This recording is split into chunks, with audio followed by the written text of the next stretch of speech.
to Natural Habitat Adventures Daily Dose of Nature, the Heart of the Amazon, presented by Annie Van Dinther and Renzo Zappilli. Annie is NatHab's Guide Development Director and has been leading trips for us since 1999. And Renzo has been guiding for NatHab since 2014 in Latin America, including our Great Amazon River Expedition. It's a pleasure to have you both with us today. Annie, I'm going to hand things off to you. Thank you so much, Kendall. Appreciate your help with all of this. And thank you to all of you who have signed on to join us today. It's just fantastic each week to see how many of you are tuning in. We love it. And today we are going to be going to the heart of the Amazon, and I'm excited to have our guide for the day, Renzo, joining us. It's going to be a fantastic experience, and we'll talk a little bit more about what it is to go to the heart of a place. But first, Renzo, could you introduce yourself a little bit more? Thank you very much, Annie. Hello, everybody. Welcome. Oh, yes, as Kendall said earlier and Annie mentioned, I have already several years working with NatHab, and I am really happy that I am part of this family. I was born and raised in Lima, almost half a century ago. And then I grew up learning about nature. You know, my father used to manage a cattle ranch, so I got all these interests about nature. I got a license degree in nature tourism business management, and then I got a master's in environmental education. And I think it's really interesting the way we can organize the information that we have and translate it into something really interesting and easy to understand. So welcome, everybody, and today we are going to go through this imaginary journey into the heart of the Amazon. Thank you very much, Annie, and again, everybody, welcome. Okay, thanks, Renzo. I'm so glad you're here to join us.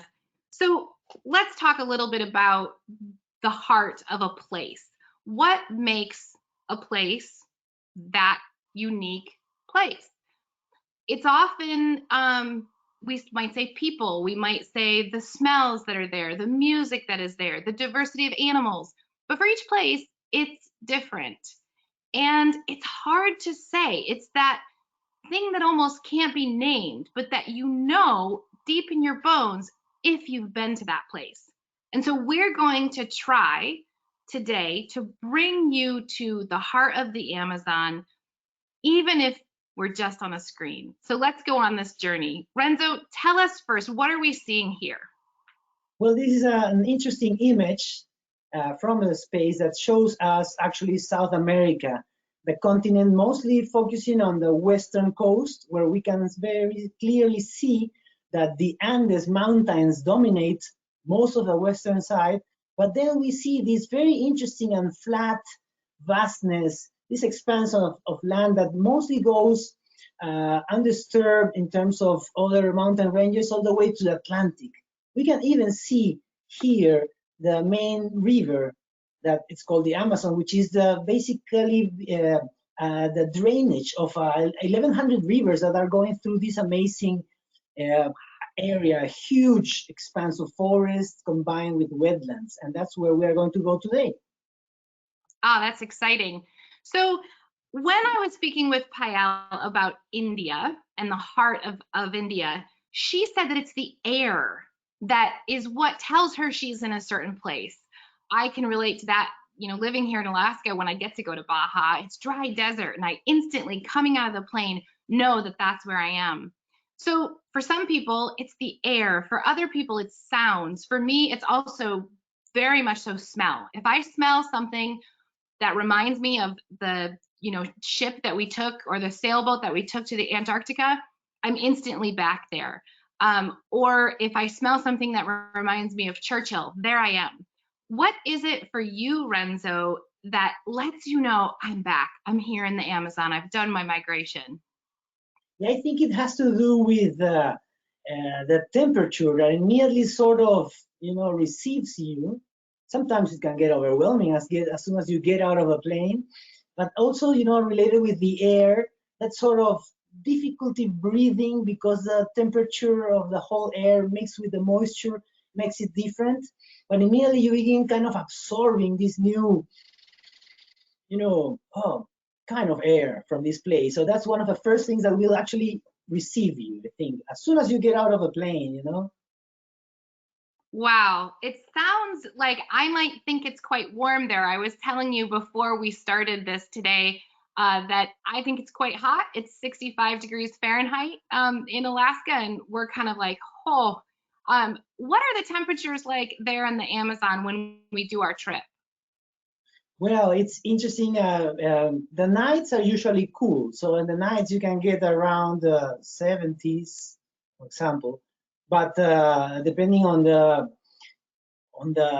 cloud coverage, it can get really hot. You know, like in the high 80s, you know, or in Celsius, it will be definitely above 30s.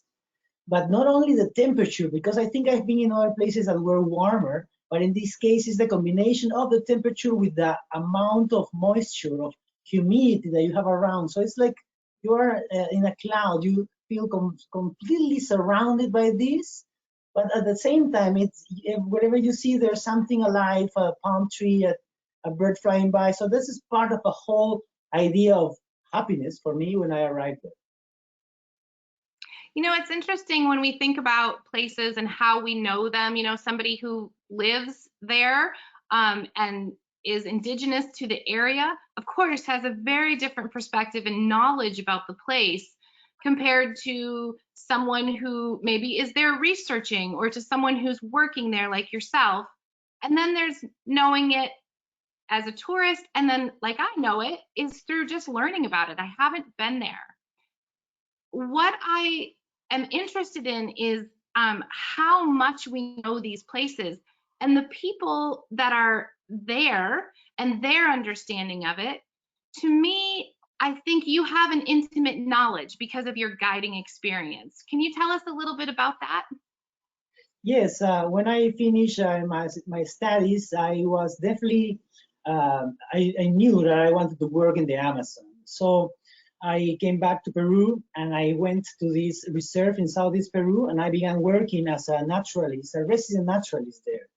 I always have this interest in birds and many things on nature, but birds are my specialty because since I was 13 years old, I began breeding them and, you know, raising them. So it was an interesting moment when I went back to the Amazon that I could really use these skills that I learned in the field, and then some of the knowledge that I brought from my formal studies. But I think that really what taught me the most were two things. One was listening and sharing with the local people and trying to understand this mix between what we know and how we understand things and the way they understand things. Like, for example, things that are useful for them have names, even though this is such a diverse place with thousands, literally, species of trees. There will be just a handful that have names for certain communities because they are the ones that have a use. So that's an interesting way of how to understand their concepts through your eyes. No? I think that's yeah, that's fascinating to me, that the way that they name things, it's so practical, right? It reminds me of in Churchill, and I'm sure other places in the Arctic, when you kind of look into some of the First Nation names, like a Cree word or a Dene word, you'll see that the word means camp by the river. Like it's very it tells you where to go. It describes the place because it's where the people, you know, the camp we use when the caribou are in this place. And so I think it's a very practical way of knowing a place. Tell us about these giant lilies. They're gorgeous. well, this is the giant water lily, Victoria regia or Victoria amazonica. Actually, it was named after Queen Victoria, and they are huge. They can really reach more than 5 feet, you know, in terms of diameter, and they can, based on certain authors, they can hold a little baby up to a couple of months over there. I don't know whose baby they tried, you know, with, but for me, it's also another of the shapes that gives you an idea of a heart of the Amazon, because they are sort of hardly shaped. But it's interesting also because they are found in the core of the reserve that we mostly explore. I'm talking about Pacaya Samiria Reserve in northeast Peru, and it's you have to go into this rivers to go into the swamps and marshes formed by these rivers. And then in the middle of those areas where there's almost no current, that's where the giant lilies are found. That's why this is another way of describing the heart of these marshes, let's say. That's beautiful. You're saying that there's no current there, and that reminds me of our word for the day and the idea for the day, which is dynamic balance.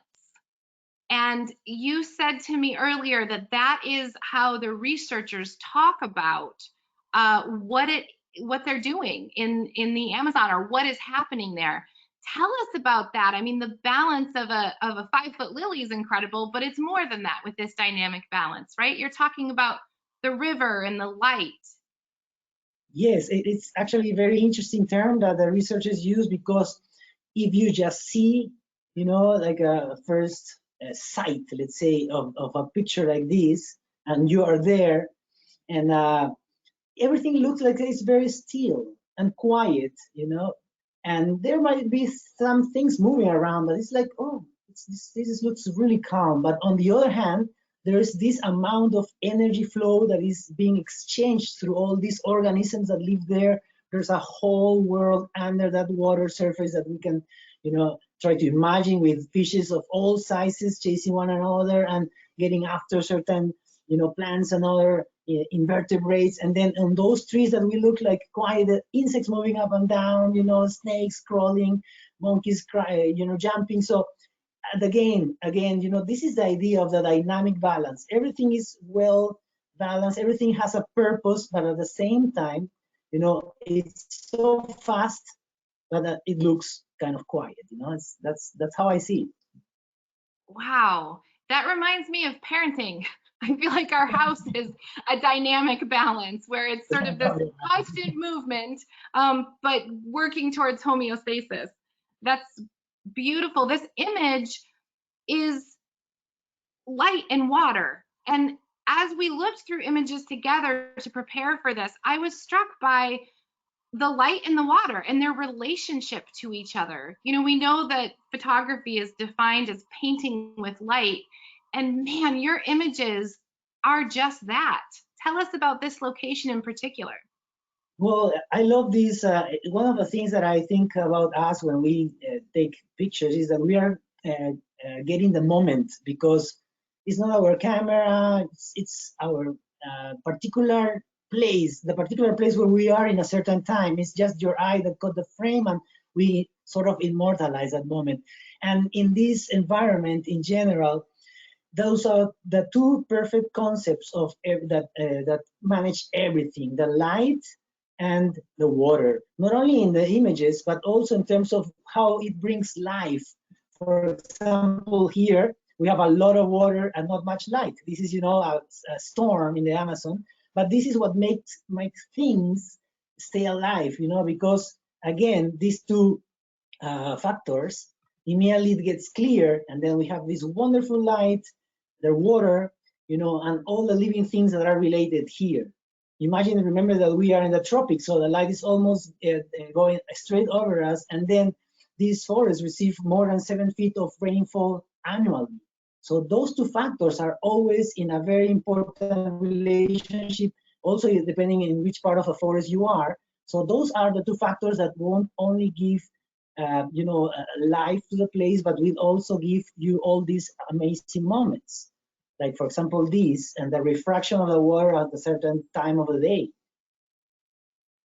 This is so beautiful, and it makes me think that what you're saying here is the water, the river itself, is part of the heart of the Amazon. The river seems to define everything around it. Is that true? Yes, actually, you know, that's why we, among our guests, we call this water world, because it's an amazing place. Of course, there's this huge, mighty Amazon River with the two main tributaries that form all this area that, of course, they have a faster flow than these internal tributaries. But everything has to do with water, and then you get into the deeper parts of the reserve, and these are beautiful, calm places that offer us these moments. This is a perfect moment when we will probably switch an engine and just enjoy what's around, or share some stories, or just stay quiet to enjoy. So this is what I really love about the place, the moments. And then just to know that you are a tiny thing there, surrounded by that amazing forest that has a bit of everything. I was showing you earlier, Annie, these pictures that I put together to try to express this, to try to show in other ways how these two variables have to do with everything in terms of perception. And this was sort of called, I named it faces, the hidden faces of the forest. So you can see, how things change, how they are like animals that appear. I have this look like sort of feline, like a cat look. And then these others that I think the left one looks like a bison, and the right one probably like a crocodilian, a caiman, alligator, something. But just to give different perspectives, and let the imagination just flow. They're beautiful, and I love that you're creating art out of that balance of the light and the water. I mean, it's literally right there in those faces. They're so much fun. I think they're just gorgeous. I want to go try it now here where I live and see if I can make one for you that is like, mountains in the ocean or something like that.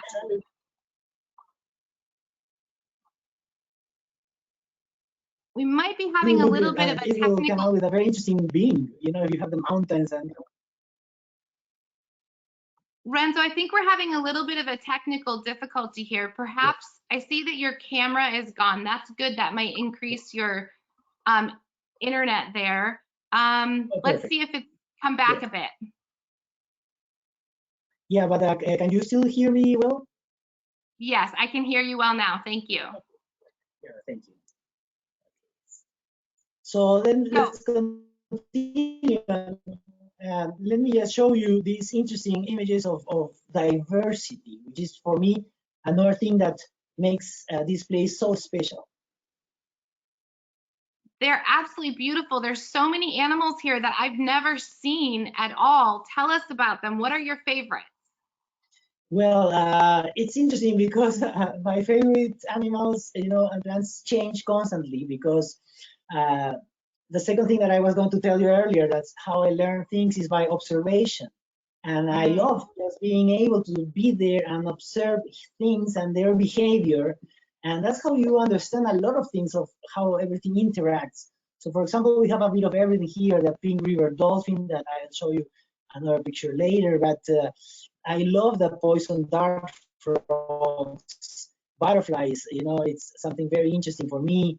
The whole mammal group, which is really interesting, mostly focused in this part of the world on the trees and on the water. And this other set of images. For example, we have the smallest primate in the world in the upper right section.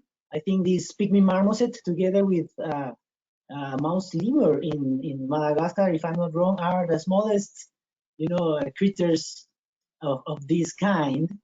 Then we also have manatees, which are really difficult to see, but they are present. And then this amazing fish in the lower right section, which is the paiche, which actually some of us have been able to try, but it's an amazing huge fish that not only gills but also has lungs to allow him to breathe. So everything is sort of interesting. And I wanted to let you know also that this place is not only very diverse, but also is very has a lot of abundance, which is interesting to have these two factors combined. It is interesting to have those combined. We often talk about, at least relative to the oceans, that here in the north or any of the extreme latitudes, we have a lower biodiversity but a greater biomass. And my understanding, and I think that's what you're sharing with us here, is that one of the incredible things about the ecosystem of the Amazon is it, of course, is one of the most diverse places on the planet, and it has lots of biomass. And that combination is very special. Yes, exactly. That's one of the things that makes it unique, you know. And I was showing you these cormorants, and then, for example, several species of vultures inhabit the area. I'm showing you now, for example, a yellow-headed vulture, which is a yellow-headed vulture, very interesting.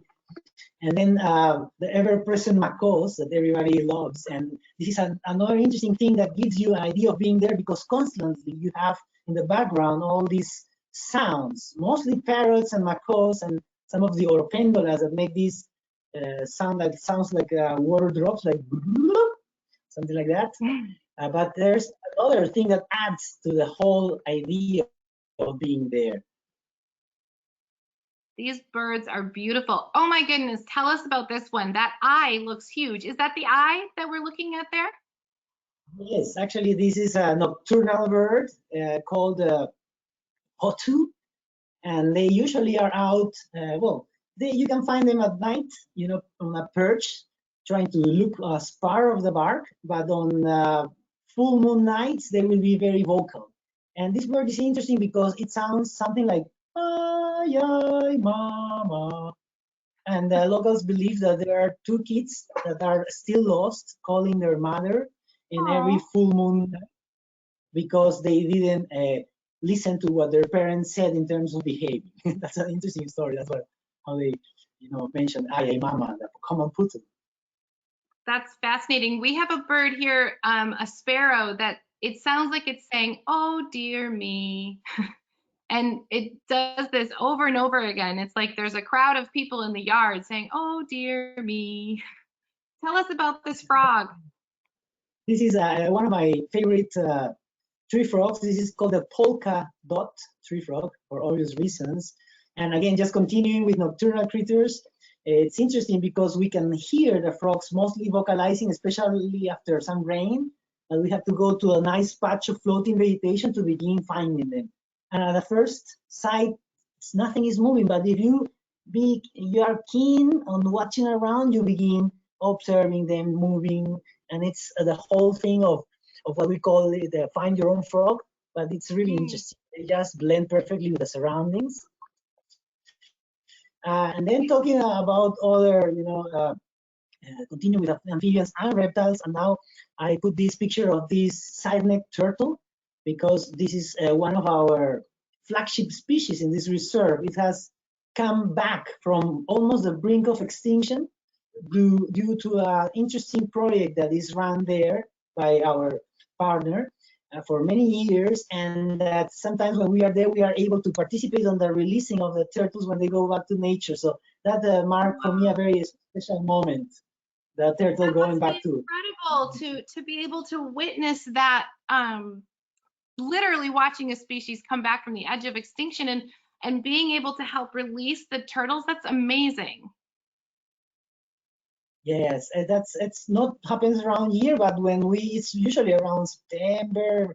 It depends each year, the water level varies, but when we are lucky enough to get to the station and they are doing it, it's really rewarding because we feel that a lot of what we are doing is that part of making the local people understand about the importance of their resources. And if we are there to witness these kind of events, it's even more empowering for them. Yes, and that realization or helping them to understand how special their place is. I mean, that's something that happens around the world with tourism, and it's one of the things that we're a bit concerned, well, more than a bit concerned.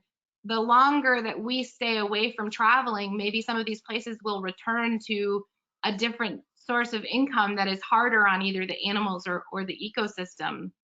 This picture that you have up is certainly near and dear to my heart with research of whales that I've done. I mean, this is a dream for me to come see one of these river dolphins. Tell me all about them. Well, this is something really interesting that is happening in the Amazon with the two species of river dolphins that we have, at least in this part of the world. There's some other that recently have been split from this one, for example, in Bolivia. But basically, besides the law, which sometimes is not that enforced in these parts of the country, what protects really these dolphins are the local superstitions. Local people believe that these dolphins are a sort of mythological being, that they have been living for centuries under the water, and then they have all their kingdoms down there.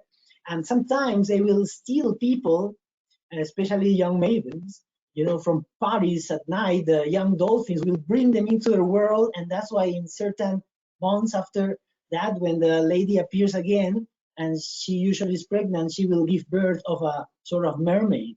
That's a part of very rooted in the local tradition. It's very interesting, but that's what has given this, dolphins a certain status of respect from the locals. That's why they are not endangered in this part of the world. That's something interesting.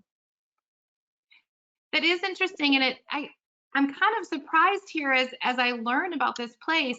I didn't expect that it would remind me of the North over and over again.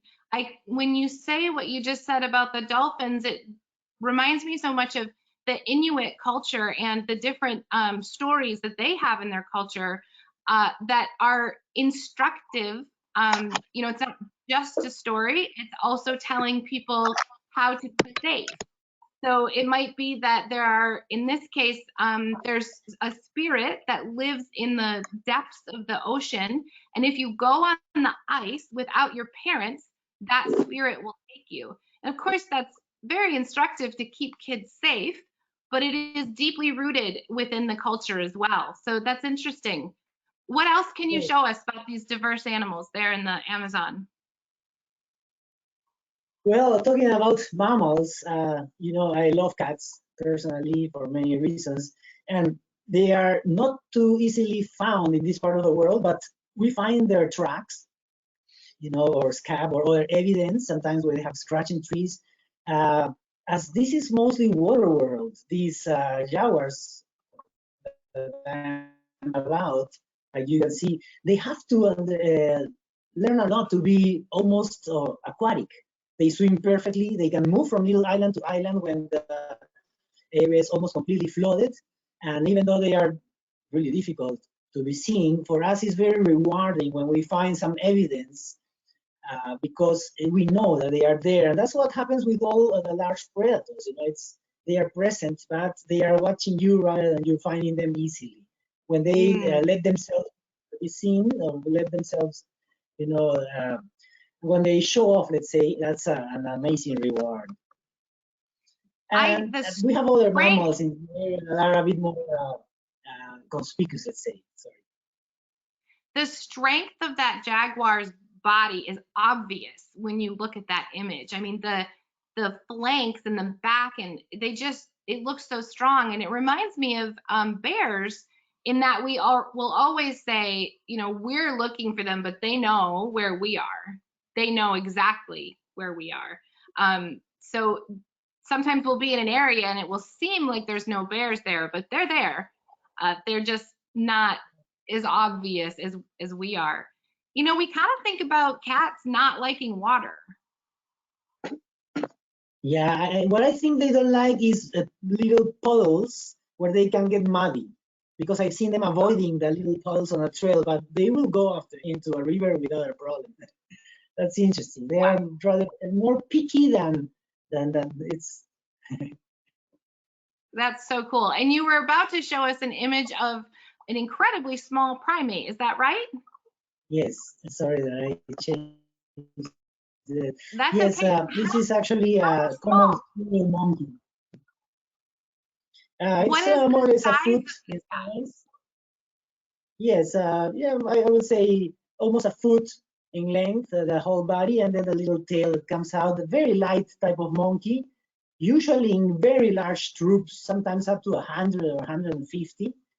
Wow. When we find one of these troops, we stop there, and it's a monkey show. It's funny. Sometimes they are carrying their babies in their backs. You see which one is the strongest, and the bad boys that are leading there, like the alpha males and the satellite males that are kind of controlling the whole group. It's a show. It's really funny, and interesting to see how they behave and how they are using the same limbs to go you know, from one tree to the other. So you just wait, okay, let's focus on the branch, and they will keep on coming. So it's interesting. Wow. Yeah, and so many of them in a group. That's fascinating for sure to have that many, you know, just operating around you. And what else do you have to show us this diversity of the Amazon? Oh, I love sloths. Yes, this is one of our favorites, and this is actually a male. In terms of the dimorphism or dichromatism, the male's got that buffy patch in the back. It's a very short velvety fur. It's very interesting, that particular patch. The females don't have that buffy color.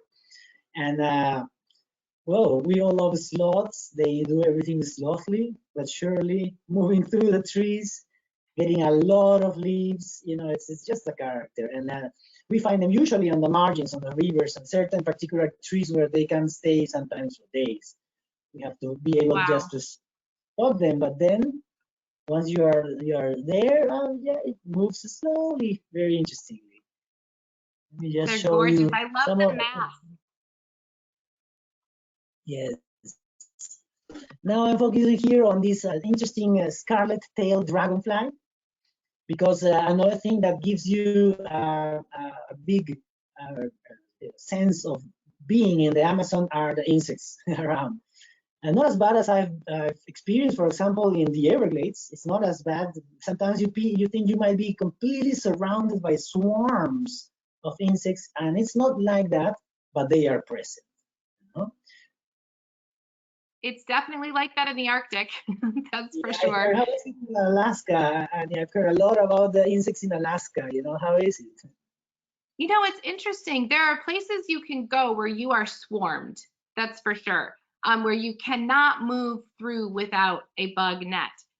And at the same time, there's places where there are almost no bugs. For example, we don't have screens on our windows. And of course, they're open many days and no bugs are coming in.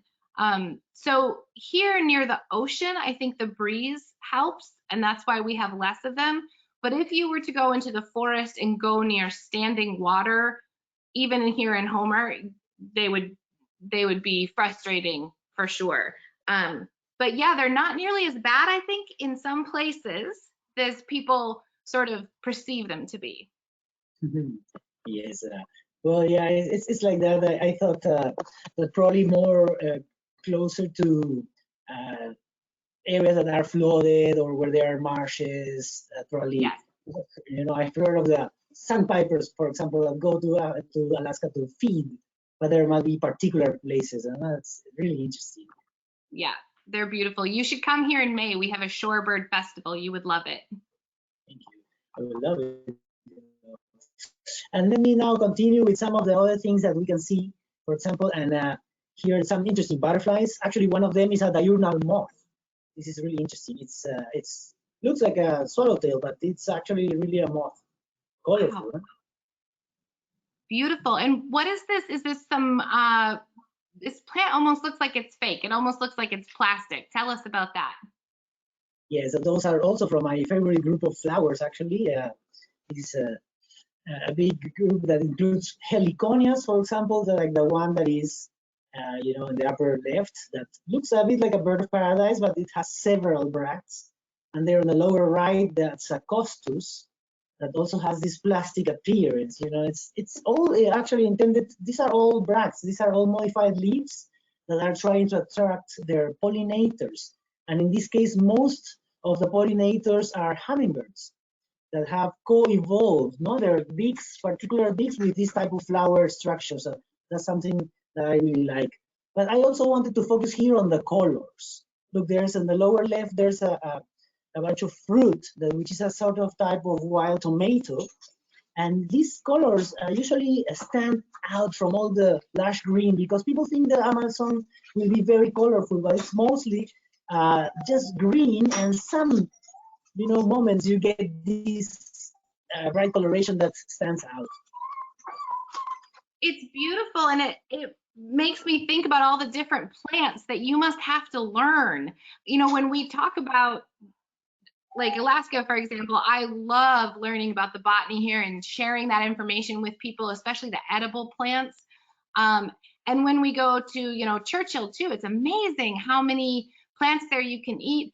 But boy, I think a naturalist would have to do a lot more learning about plants if you were to guide in the Amazon, because how could you possibly learn even half of that? Yeah, that's actually a really good question, Annie. And one of the things that I thought was kind of a key when I began working and learning and then guiding in the Amazon was to understand which are the plants that have a use, you know, and then those will be the ones that you focus on at the beginning, and then beginning to understand which are the ones that are more common on where will be the animals usually placed or roosting or perched. So it's a big world. Then you begin getting into the smaller ones. But for example, I'm showing here some of the plants that the local people use, and luckily nowadays some of these are well spread throughout the world. For example, on the lower right, we have the acai palm, which for the local people in the Amazon, that's where we get the heart of palm from. But the fruits nowadays are really, really sought after because of their properties. And the upper right, the Brazil nut, which offers us, you know, Brazil nuts for, you know, decades. We have been eating those, really good in selenium. On the lower left, we have this sort of palm fruit from the moricha palm that people harvest nowadays sustainably, which is really good. They used to chop the trees down, now they have to climb all the way up to get the branches. And Wow. all these in general, you know, that are very popular among the locals. But then we have also some of these that will turn into other products. And that's where, you know, the local people come into the big image that this Amazon journey will try us to explain, let's say, you know, the local people. What do we have in this image? I believe that's probably a NatHab client there. What is she doing? Yes, well, you know, to add, as I was saying, an important factor of all these huge environment, you know, we have to mention the local people, and they are really interestingly adapted to the conditions that this dynamic balance, as we said earlier, offers them. Constantly changes in terms of changing in terms of the water level, the temperature, the dry season, the other season, and they have to adapt in terms of the type of food that they will process. For example, we see some kids that are peeling their rice, and on the other hand, we see one of our guests that is helping them moving the manioc to turn into a manioc flour. Locally, we call it yuca, and you always need help for that. So whenever we are there, we will be part of the, you know, team that is gonna help them have this flour done, let's say. Wow. I love it that when we travel there, we get to get so involved with what people who actually live there are doing. I think that's perhaps one of my most favorite things about our trips is that opportunity to meet people from around the world who live a very different life than what we do. Yes, actually, that's true. And uh, the people in the Amazon are really part of it. They are, as I was telling you, completely adapted. Look at their houses. This is one of their villages, one that we visit. We rotate among different villages so we can help everybody because we bring supplies. We buy their local handicrafts. So that way we have a win-win situation. But they are perfectly adapted to high water levels, very organized. Most of them are very friendly in terms of letting us visit them. Here, for example, I am sharing with a big family. It's mostly women that work on handicrafts. So we are able to visit their house to see how they live. They receive us always very warm-hearted, and they allow us to interact with the families and see what they are doing. You know, this is really nice. From my point of view, the people is what gives this other aspect to this very complex world. If we are talking about flora, fauna, and other factors, is the people, the missing key that connects all these, amazing place. So this photo I find really intriguing and interesting for a variety of reasons. One, it seems to me that you are with dear friends in this photo. I'm interested in the large picture that is behind the woman in red. And then after you tell us about that, I have another question for you about this picture. So tell us first a little bit more about that big image. Yes, actually, that's a banner that was made for the 80th birthday of the patriarch, or the main father, let's say, of this particular family. It's very interesting relationships between the people in the Amazon, because as they live in communities sometimes apart one from the other, everybody is related, in a way. So you are really entering a smaller community inside a community, among the relatives, and they are amazing, as they are really used to everything changing. They are very happy people, constantly smiling and well adapted to the environment where they live. So I think you're saying they're used to dynamic balance. Exactly. Yeah, that's very cool. So this picture of this patriarch, there are, of course, cultural differences in all kinds of places around the world.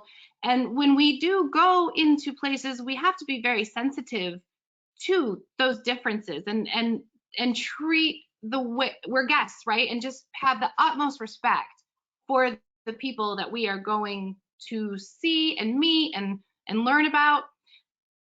Sometimes there are cultural perspectives that might be kind of challenging for us, whether it's a food that they eat or a way that they live their life. Sometimes there's superstitions in different cultures. Are there any of those sorts of things in the culture of the Amazon? Or I know there's lots of different people there, but with some of the people, are there some cultural differences or superstitions that come out or that you kind of notice? Yes, actually, that's very interesting, because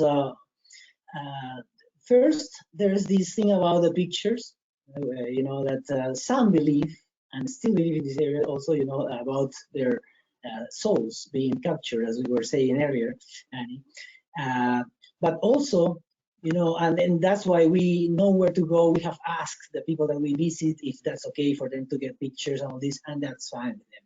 But I've been able to experience some communities that have these superstitions more rooted, and not only about the pictures, but also thinking that we visitors, or even they're co-nationals, but that have a more Caucasic look, different looks than the local people, are sort of certain mythological beings that are there to.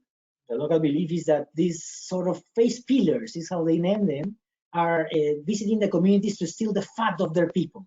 And I don't know how this tradition started, apparently some centuries ago, since the beginning of the conquest, when the Spaniards visited those areas. I am not exactly sure what happened, but many communities still believe that way, Annie. That's amazing. It is amazing, and it's interesting that you can still, even with that deeply rooted superstition, clearly develop fantastic relationships and sort of be able to move beyond that difference. Yes, and it's interesting because it's the more you learn about them, and the more you know how they think, the more horizontal and easier the communication, because then you know which topics you should not talk about, let's say, or how you present certain things in a way that they feel very comfortable about the conversation. So that's more, it's like sometimes if one asks, it says, but you're sure you have, fat from our people on the bottom of your ship? Say, no, we are not that kind, But it's interesting how, in a very nice way, we still make sure that they understand that we are there for a win-win situation rather than, anything else. I love that. And, it reminds me years ago when I first started with Natural Habitat, Steve Morello was our head naturalist at that time. And he, did a different photo talk for us guides and sometimes for the clients as well. And he would actually have a picture, I believe, from the Amazon and a trip that he took there. And he would say this is where he really learned that you need to make an image, not take an image. And that language, just that one word difference, is essential to the intention that you bring when you're working with people who have quite a different culture or different belief system, that you're going to make something rather than take it. I think it's a beautiful way of thinking about that. Yes, and actually I know Steve. I've met him. He was one of our instructors long time ago when I was a resident naturalist in a lodge. And actually he always taught us how to be very sensitive about where the people surrounding us. You know? So he was even showing us how to probably first learn about the tradition, first meet the people, and then ask if you could do the image, you know, something like that. If you could get the image. Yeah, it's a beautiful way of moving through the world. That's for sure. So what's next? Okay, and then let me just.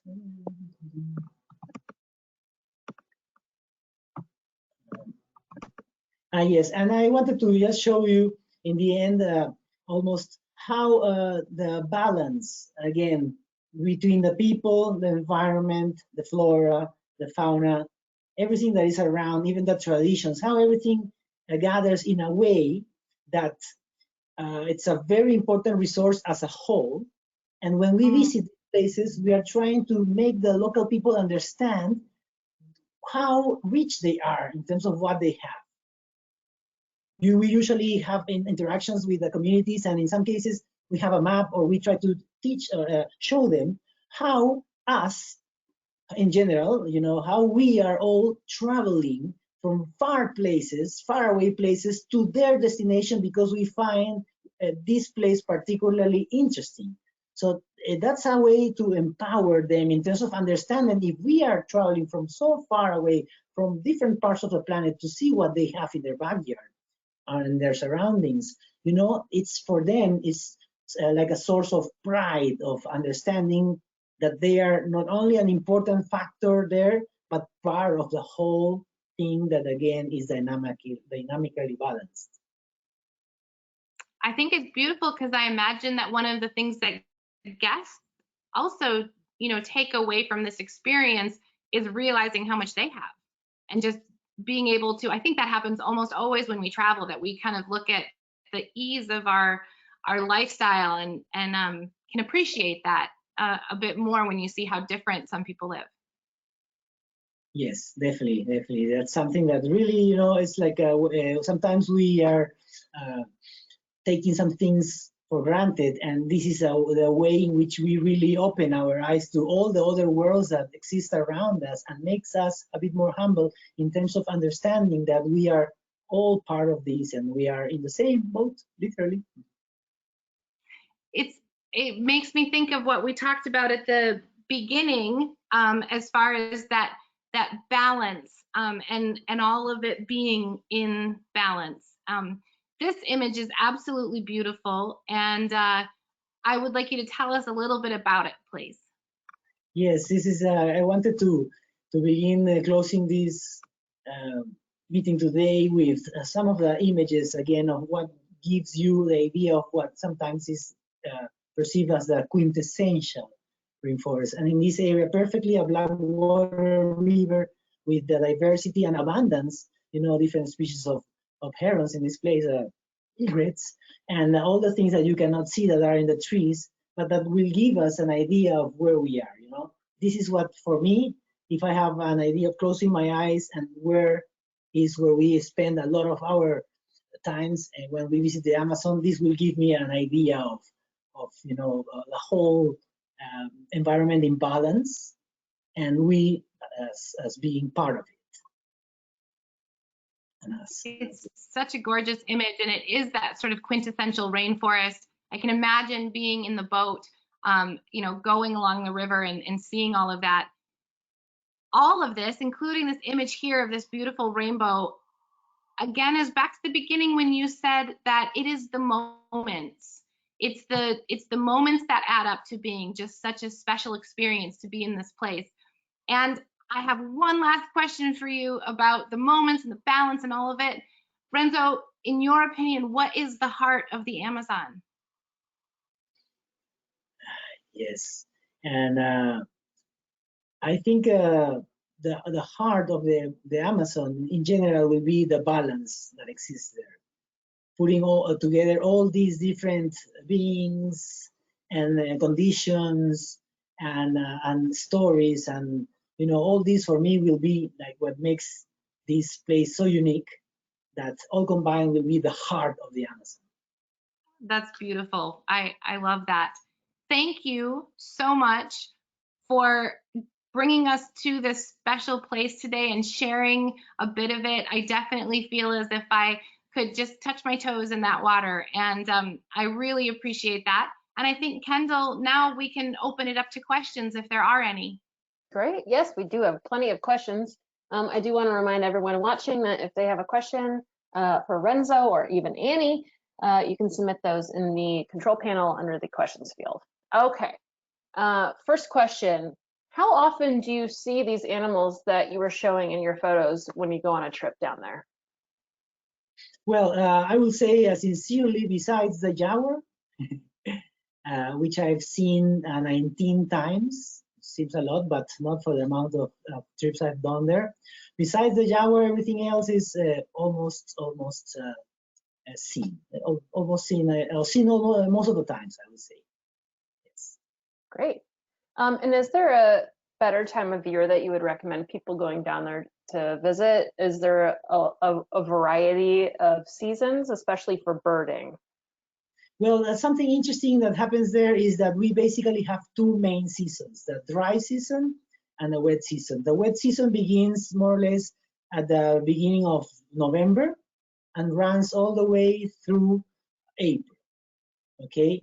And then the waters, that flood all this reserve begin receding gradually until it begins raining again.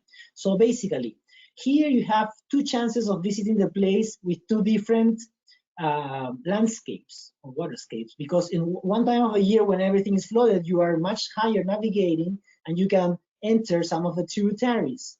So more navigation into tributaries and lake explorations. And then when the water recedes, you have less tributaries available and more exposed patches of forest. So that's a different experience. You have more chances to walk, more chances to see different areas. So I would recommend actually, sincerely, going twice, both different times. But in terms of birds, it's interesting also because we have resident birds, we have northern migrants that go from the US and Canada all the way south, and we have also austral migrants that go from the Patagonia. So there's a time of the year, which is more or less from May, after May, when you can, with some luck, get the three populations overlapping, especially for birds.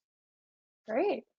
And people are curious about the jaguars in this area. In the Pantanal in Brazil, you can track generations. Are the jaguars here tracked at all? Well, the interesting thing is, and I personally have been in the Pantanal, definitely Pantanal is a much easier place to see them and to work with them because you have these, of course, savannas where they move through. In this place, this is very difficult to track the jaguars. I know of jaguars that have been tracked on southeast Peru and the Tambopata Reserve, but not in this part of the water world, because even for the researchers, the area is so big that it's almost impossible not only to track them, but even to trap them, to be able to put one of these teletransmitters or radio transmitters or any of the devices used nowadays. That's it. We do have jaguars here, but again, Pantanal will be my favorite place to see them. But yes, they are part of this environment. And how many animals in the rainforest down there are endangered? Well, that's actually an interesting question because nowadays, most of the large predators and large mammals are in a way or another with certain level of threat, let's say. So what we are talking nowadays is that they are, for example, local populations that are in better shape than others. And in this particular case, we mention them as stable populations. Even the species might be under a category of being in danger or under a threat in other parts. In these places where we have these very vast reserves, so far they are on what we call a healthy status. Okay. And there's some cultural questions from folks. People are interested in different languages or dialects that are spoken in these communities that we visit. Can you comment on that?